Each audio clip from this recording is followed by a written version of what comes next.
Hi, my name is Slade Price, and I'm a pioneer field sales agronomist down in South Texas. This year has been a year of firsts for us down here. First of all, we had the big freeze at planting time, where many of our acres that were already planted, primarily down in the Rio Grande Valley, had to be replanted. We were fortunate enough to have the moisture and the time to get those replanted, and those fields look pretty good today. We also experienced purple corn, which we don't typically see in this down here in South Texas. No big deal, very understandable for customers to be concerned about that, but Pioneer's done extensive research on purple corn and has proven that there is no stand, growth, or yield impact with the effects of purple corn. One interesting thing that we have noticed, though, typically purple corn will grow out of it by V6, but where we had some drought-stressed fields, we are actually noticing that it's taking a little bit longer for those plants to come out of it, just because it's not adequate moisture in the fields. The next interesting, unique thing that we saw this year was actually millipedes burrowing into treated sorghum seed.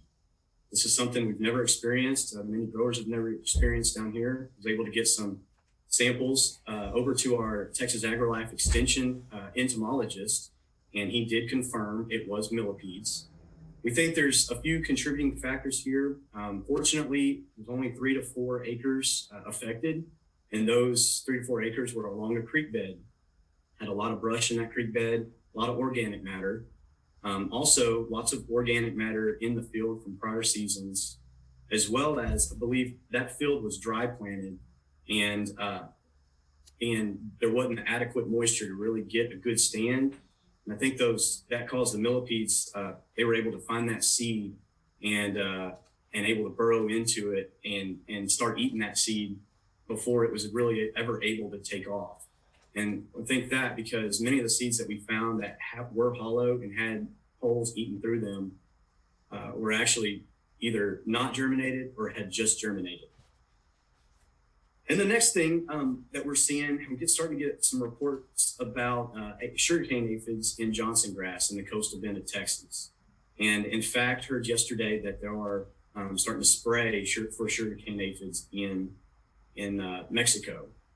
And most of the sorghum here in South Texas has been planted for a month or more. And that's about as long as our seed treatments, insecticide seed treatments, are going to last. And so it's a good time to start scouting for aphids in sorghum. Down here in Texas, we have 4 common aphids: the cornleaf aphid, the yellow sugarcane aphid, and green bug aphid, with the yellow sugarcane aphid and the sugarcane aphid being the 2 primary pests for us. With the yellow sugarcane aphid, it's going to typically affect the younger plants before boot. It's going to be a bright yellow aphid. And you can typically find these where turning the small seedling plants purple, and on larger, more mature plants, you're going to see some yellow leaves down towards the bottom of the plant. And that's typically a good place to start looking for yellow sugarcane aphids. With sugarcane aphids being our primary pest down here as far as aphids are concerned, you'll typically see the shiny leaves, which is going to be the honeydew that is produced from the sugarcane aphids as they're feeding. And typically the scouting procedure for those is going to be once a week, checking those fields. Once you find sugarcane aphids, check those fields twice a week in 4 to 5 different locations throughout the field.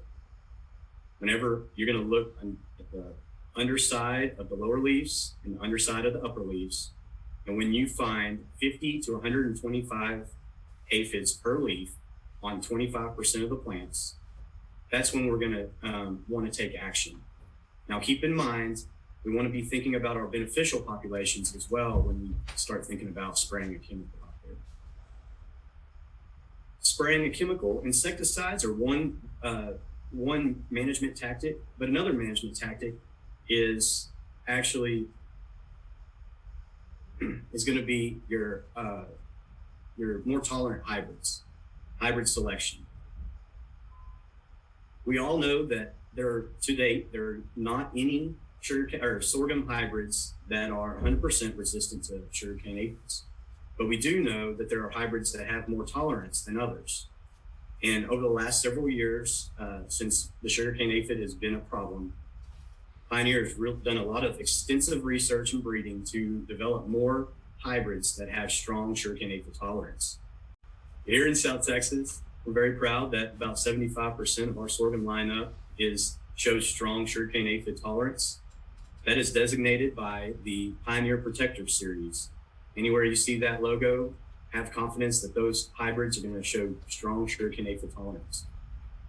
If you're concerned about sugarcane aphids, these are a great way to another tool in your toolbox to manage against the sugarcane aphids. If you have any questions or need help scouting, please don't hesitate to reach out to myself, your local Pioneer sales rep, or pioneer.com, and we'll be happy to give you a hand. Thanks for your business. Thanks for listening, and have a great day.